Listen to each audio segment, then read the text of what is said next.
عايز تكونكت بابلكيشن على شبكه مش سكيور، بس قلقان ان في حد ممكن يبقى سامع الكوميونيكيشن بينك وبين السيرفر او بين السيرفيس اللي انت عايزها. ازاي تحل المشكله دي؟ في حل موجود، وهو بروتوكول اتصمم مخصوص عشان يوفر اوثنتيكيشن امن على شبكه مش موثوق فيها.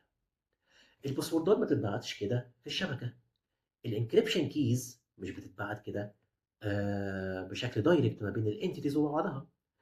انت والابلكيشن بيحصل ما بينكم حاجه اسمها ميوتشوال اوثنتيكيشن، انت بتوثنتيكيت الابلكيشن والابلكيشن بيعمل لك اوثنتيكيشن.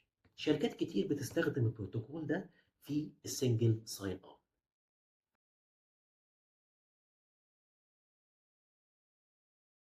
السلام عليكم، اهلا بيكم في حلقه جديده من سيكلر از سيرفيس. والنهارده احنا في الايدنتيتي وول، وهنتكلم عن بروتوكول مهم بيستخدمه معظم الشركات، وهو الكيربروس. معلومه طريفه كده في السخان عن اسم كيربروس ده، جاي من ايام الاغريق. زمان كان في كلب اسمه سيربروس، ده طبعا ده حاجات خرافيه، بس هم كان عندهم كلب اسمه سيربروس بثلاث رؤوس، هو الحارس بتاع الاندر وورلد عندهم. تمام.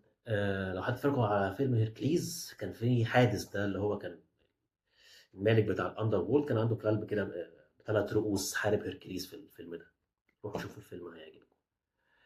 المهم، من هنا جت كلمة كيربوس، لأن كيربوس برضو متكون من 3 انتيتيز، يوزر وكلاينت وكي دي سي. هنتكلم كل حاجة بالتفاصيل، ودول الثلاث كلاب أو سوري أو الكلب اللي عنده ثلاث رؤوس. يلا بينا نعرف تفاصيل الكلام ده ونشوف الدنيا دي بتقول إيه. أول حاجة قبل ما ندخل في الكوميونيكيشن اللي ما بين الانتيتيز وبعض، هنعرف إيه الإليمنتس اللي بتكون الكيربوس. أول حاجة وهي الريلم. الريلم ده اللي هو الدومين، يعني مجموعة الأنظمة، تمام، أو السيستمز اللي الكيربروس عنده الصلاحية إن هو يعمل أوثنتيكيشن فيها. ممكن تبقى عندك ممكن يبقى عندك أكتر من ريلم أو أكتر من دومين، وممكن الريلمز دي كلها ترتبط ببعض. تاني حاجة وهي البرنسبل. جوه الريلم في حاجة اسمها البرنسبل، والبرنسبل ده هو اليونيك ايدنتيفيكيشن، هوية فريدة ممكن تكون لليوزر، ممكن تكون للسيرفيس، ممكن تكون للابلكيشن. تالت حاجة وهو الكلاينت. الكلاينت هو عملية كده أو زي تعتبره ايجنت، بيدخل على السيرفيس بالنيابة عن اليوزر. ممكن يبقى عندك كلاينتس كتير جوه الريلم الواحد، وكل كلاينت بيريبريزنت اليوزر اللي عايزين يدخلوا على حاجة معينة. بعد كده السيرفيس نفسها. السيرفيس هو الريسورس اللي بيتقدم للكلاينت، بيقدم له خدمة معينة، مثلا فايل سيرفر، ابلكيشن سيرفر، ويب سيرفر، وات ايفر. السيرفر اللي بيقدم خدمه معينه واليوزر عايز يفتحها. ممكن يبقى عندك سيرفيسز كتير جوه نفس الريلم او نفس الدومين. بعد كده بيجي اهم حاجه في الكيربس، وهو الكي دي سي، الكي ديستريبيوتر سيرفر. والكي ديستريبيوتر سيرفر او الكي دي سي ده هو القلب بتاع الكيربس. الكي دي سي بيوفر التيكتس، بيولد السيشن كيز. وطبعا السيشن كيز بتبقى مؤقته، بتسمح لليوزر انه يعمل اوثنتيكيشن بشكل سكيور مع السيرفر او مع السيرفيس اللي هو عايز ياكسسها. الكي دي سي ده بيخزن كل السيمتريك سيكريت كيز الخاصه باليوزرز وبالسيرفيس. تمام. جوه الكي دي سي في تو سيرفرز، الاوثنتيكيشن سيرفر، وده وظيفته انه يتاكد من الليجيتمسي بتاعت اليوزر اللي جاي اكسس، هل اليوزر ده فعلا ليجيتمت يوزر ولا ايه، ولا حرامي. تمام. وهو اللي بيجنريت التيكت جراندنج تيكت، التي جي تي، وهنتكلم عن التي جي تي وايه وظيفتها قدام شويه، كمان شويه. تاني جزء من الكي دي سي وهو التي جي اس. التي جي اس التيكت جراندنج سيرفيس. تمام. وده وظيفته ان هو يتاكد ان اليوزر بيطلب يدخل على سيرفيس معروفه، ليجيتمنت سيرفيس، يتاكد بقى من صلاحيه ايه السيرفيس نفسها، ويجنريت حاجه اسمها السيرفيس تيكتس. بعد كده عندنا الرسائل. في عدد كبير قوي من الرسائل بتمشي قدام وورا بين اليوزرز والاوثنتيكيشن سيرفر والتي جي اس والسيرفيس نفسها. في كل خطوه تقريبا في على الاقل رسالتين بيتبعتوا. بعض الرسائل من دول بتبقى بلين تكست، وبعضها بتبقى انكريبتد بسيمتريك كي. طيب، نوعين الرسائل دول مهمين جدا. اول رساله وهي الاوثنتيكيتور. الاوثنتيكيتور ده هو سجل، عباره عن سجل فيه شويه معلومات بتثبت انها جنريتد دلوقتي جنريتد حالا، تمام، باستخدام سيشن كي اللي هم اتفقوا عليه بين الكلاينت والسيرفر. الاوثنتيكيتور ده بيسمح لليوزر ان هو يعمل اوثنتيكيشن للابلكيشن او للسيرفيس، وبيسمح للسيرفيس انها تعمل ابلكيشن لليوزر، وده الميوتشوال اوثنتيكيشن اللي اتكلمنا عليه في اول الحلقه. تاني رساله وهي التيكت بيبقى فيها معظم المعلومات اللي محتاجه تتبعت، زي الكلاينت اي دي، السيرفيس اي دي، السيشن كي، التايم ستامب اللي جنريت فيها الكي ده، والاكسبيريشن ديت او مده الصلاحيه بتاعت التيكت دي. كل طبعا ده بيبقى انكريبتد بالسيمتريك سيكريت كي بتاع السيرفر. طبعا دي نظره عامه عن الاليمنتس اللي موجوده او اللي بتستخدم جوه الكيربروس اوثنتيكيشن. يلا بينا بقى ناخد نظره عامه عن الكوميونيكيشن اللي بيحصل ما بين الاربعه انتيتيز دول او الثلاثه، تمام، اللي هو اليوزر والكي دي سي والسيرفيس او الابلكيشن. وطبعا احنا عارفين ان الكي دي سي بيتكون من حاجتين، اوثنتيكيشن سيرفر والتي جي اس، يعني اربع اليمنتس. تعال نشوف بقى الكوميونيكيشن كده بلان فيو ما بين الاربعه اليمنتس دي، وبعد كده هننط وهنديب دايف اكتر في التفاصيل بتاعه الكوميونيكيشن والرسائل اللي بتتبعت ما بين الاربعه اليمنتس دول. يلا بينا. طبعا دي قبل ما ندخل في التفاصيل خلينا ناخد جنرال اوفر فيو كده عن الكوميونيكيشن اللي بيحصل ما بين حجنا اليوزر ده والسيرفيس اللي هو عايز يوصل لها. اول حاجه بتحصل ان اليوزر بيبعت رساله للاوثنتيكيشن سيرفر ده، تمام، دي بتبقى بلين تكست مش انكريبتد، تمام. بيقول له انا عايز ادخل على سيرفيس الفلانيه، والاوثنتيكيشن سيرفر هنا بيعمل شويه فاليديشن، بيتاكد ان الطلب او الريكوست اللي جاي له ده جاي له من ليجيتمت يوزر معروف عنده في الداتابيز، وبعد كده بيجنريت التيكت جرانتنج تيكت، تمام. والتيكت جرانتنج تيكت دي بترجع لليوزر عادي. تيكت جرانتنج تيكت دي بترجع لليوزر مع رساله تانية متشفره بالسيكريت كي الخاص باليوزر ده. اليوزر هنا بيفك الانكريبشن ده بالسيكريت كي بتاعه، وبعدين بيعمل رساله جديده وبيبعتها مع التيكت جراندنج تيكت للتي جي اس اللي موجود مع الاوثنتيكيشن سيرفر في الكي دي سي. فانا هنا جالي التيكت جراندنج تيكت، تمام، زائد انذر مسج، وهنعرف تفاصيل بتاعه كل مسج دي كمان شويه. بعد ما جالي التيكت جراندنج تيكت ببدا هنا بجنريت حاجه اسمها يوزر اوثنتيكيتور زائد التيكت جراندنج تيكت، وابعتها للتي جي اس. التي جي اس هنا بيفك تشفير التي جي تي وبيعمل شويه فاليديشنز كده وبيجنريت سيرفيس تيكت، تمام. يبقى انا هنا جالي التي جي تي،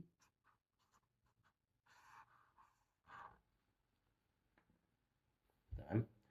بعد ما جالي التي جي تي عملت شويه فاليديشن وجنريت السيرفيس تيكت. السيرفيس تيكت دي، تمام، بترجع لليوزر تاني مع رساله تانية التي جي اس بيجنريتها، بيبدا يرجعها تاني لليوزر. الرساله اللي هي السيرفيس تيكت، خلينا نفترض ان هي السيرفيس تيكت،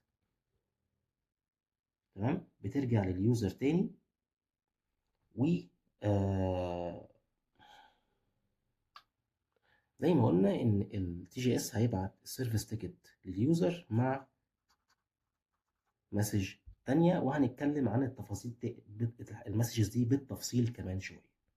اليوزر هنا بيفك الانكريبشن بتاع المسج، بيعمل اوثنتيكيتور جديد عشان يبعت الاوثنتيكيتور ده والسيرفيس تيكت للسيرفيس.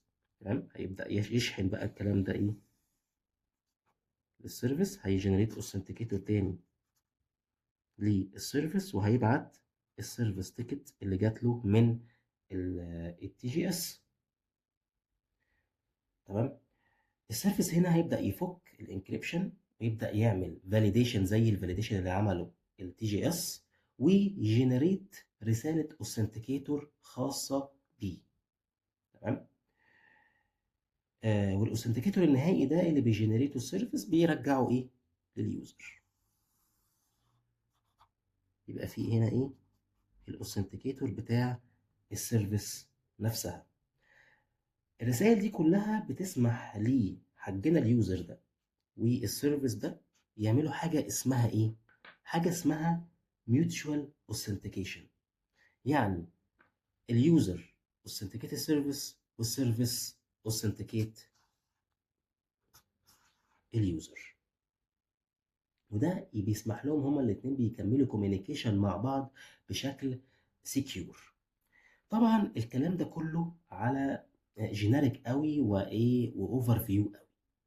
خلينا ننط كده ايه على السكشن الجاي من الفيديو، هيبقى مور ديتيلد وفي تفاصيل اكتر عن كل مسج من المسجز دي اللي بتتبعت من اول اليوزر لحد ما توصل للسيرفيس، ومن السيرفيس تقفل الفول سايكل لليوزر.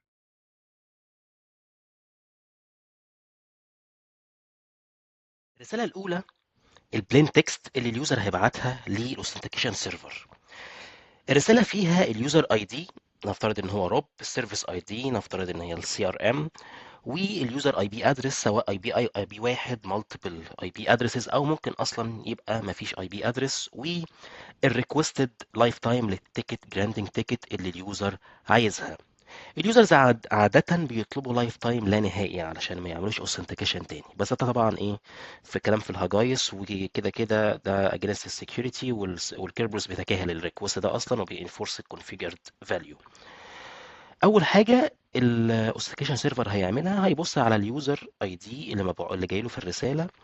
الاوثنتيكيشن سيرفر كجزء من الكي دي سي عنده لسته بكل اليوزرز والسيكريت كيز بتوعهم، فبيتاكد ان اليوزر اي دي ده موجود، ولو موجود بياخد نسخه من السيكريت كي الخاص باليوزر ده. ودلوقتي الاوثنتيكيشن سيرفر لازم يعمل الرسائل عشان هيبعتها بعد كده لليوزر. هما رسالتين، الرساله الاولى فيها الاي دي بتاع التي جي اس، التايم ستامب واللايف تايم بتاع الرساله، والرساله الثانيه هي التيكت جراندنج تيكت. اليوزر اي بيبقى فيها اليوزر اي دي، التي جي اس اي دي، وتايم ستامب والاي بي ادرس بتاع اليوزر واللايف تايم بتاع التي جي تي. الجزء الاخير للاوثنتيكيشن سيرفر هو اللي بيضيفه على الرسالتين، وده بيبقى السيشن كي بتاع التي جي اس نفسه، التي جي اس سيشن كي. بعد كده بيعمل انكريبشن للرسالتين، انكريبشن الرساله الاولى متشفره بالسيكريت كي بتاع اليوزر، والرساله الثانيه متشفره بالسيكريت كي بتاع التي جي اس، ويبدا ايه يشحنهم على اليوزر. اليوزر دلوقتي محتاج يفك الرساله الاولانيه دي، عشان يعمل كده محتاج يجنريت سيكريت كي بتاعه. طيب ازاي هيجنريت السيكريت كي ده؟ بيدخل الباسورد بتاعه مع سولت، وهنشرح يعني ايه سولت ده في حلقات تانية، الفيرجن نمبر.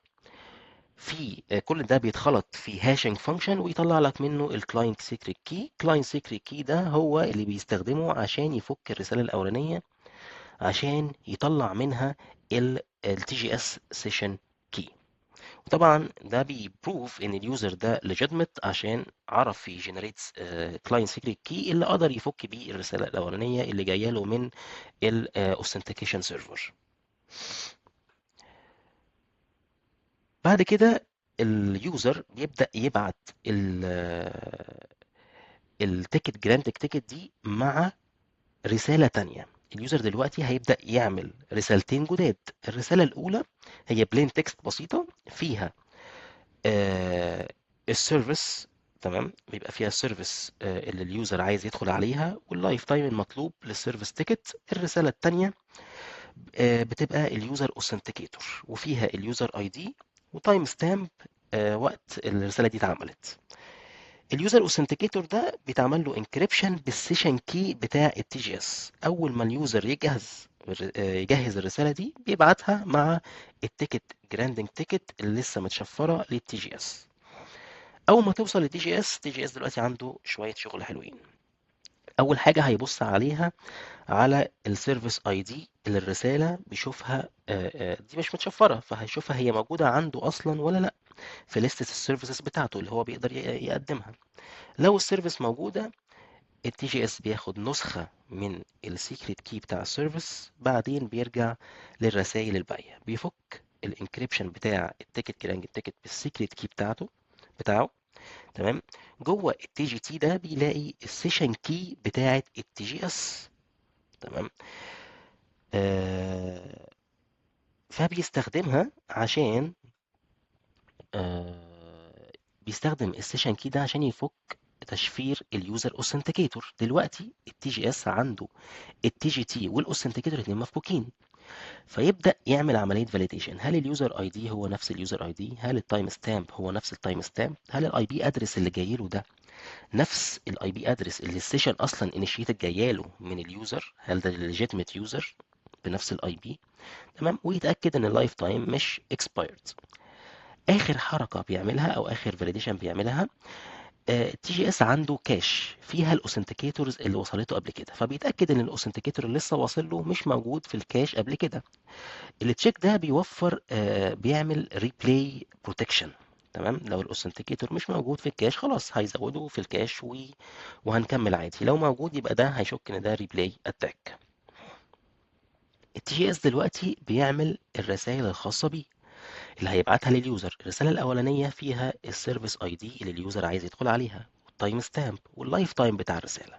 الرساله الثانيه هي السيرفيس تيكت، فيها اليوزر اي دي، السيرفيس اي دي والتايم ستامب والاي بي ادرس بتاع اليوزر واللايف تايم بتاع السيرفيس تيكت. بعدين التي جي اس هيعمل سيمتريك سيرفيس سيشن كي بشكل عشوائي ويضيفه في الرسالتين السيرفيس سيشن كي ده.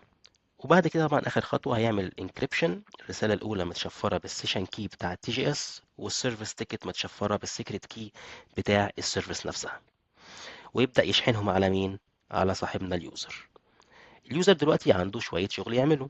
الرساله الاولانيه متشفره بالسيشن كي بتاعه التي جي اس، واليوزر عنده الكي ده اوريدي من الايه، من الخطوه الاولانيه.